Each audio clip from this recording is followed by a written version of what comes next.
Hats are one of these things where you go into a store and there's just a lot of different hats.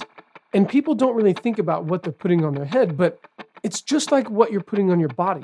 Material matters. Hats are the most underrated, underappreciated, and overlooked piece of backpacking gear that you can easily add to your kit that will make a major boost in your overall comfort. Now, I will say caveat, this might be because I'm bald and I lose a lot of heat through my head, so I'm constantly subject to a lot of temperature swings. However, I think this would apply to people with hair. Let me tell you how I figured this whole thing out. For years, I just wore whatever I had access to. So that was everything between a ball cap, a merino wool beanie, a thick one, a thin one. I wore this hat on the PCT for a period of time. Look at that cool feather I found. This is just a felt hat from Cole Headwear. It was really cool. I had some other stuff. Basically, I was using like bandanas and nothing was working for me. And it was because either the material was too thick or too thin, synthetic, whatever it was, I wasn't happy with it. And I was always trying to figure out why. Like my head was really sweaty. It was just a mess. So I was home on a break from the PCT for about 10 days or so. And a buddy of mine was into cycling at the time. And he showed me this cool cycling hat that was this, at the time, it was this like print. It was like a flower print, whatever. And it was basically like a skull cap with a little bit of a visor. For those cyclists out there, you would know what this thing is. It was a thin cotton cycling cap. For some reason, I was like, dude, I really like your hat. It's like a skull cap or like a bandana, but with a visor on it. I think this might be perfect for the PCT.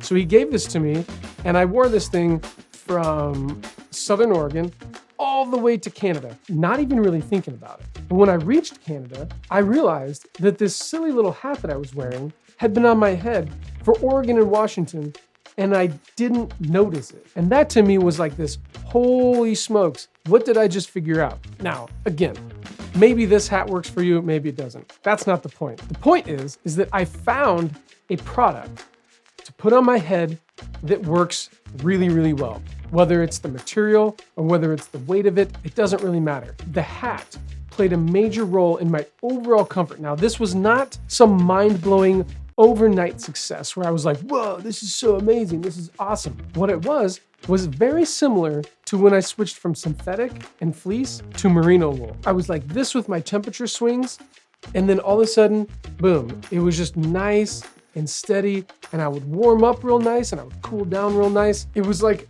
all of a sudden my overall comfort was just nicer. I was very skeptical. And when I got home, I started trying out different hats because I want to experiment. I want to make sure that what I had experienced on the trail was actually happening. So I went on a bunch of different backpacking trips and hunts using different materials and different hats. And every single time I went back to this simple cotton cycling hat, again, boom, nice and easy. My sweat was more controlled, my body temperature was better.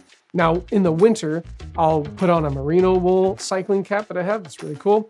I just like the cycling cap style. I like the visor for looking through binoculars and things like that. What I found is a drastic improvement in my overall comfort. If you are a backpacker or a hiker and you struggle to kind of control the temperature of your head, I would consider trying different hats out. Hats are one of these things where you go into a store and there's just a lot of different hats. And people don't really think about what they're putting on their head, but it's just like what you're putting on your body. Material matters. And whether your body reacts to synthetics better than it does natural fibers, you need to figure that out. Try a different hat. Whatever you've been using, switch it up. Try a thin synthetic. Try a natural fiber hat. Try a thin cotton something or other. I don't know.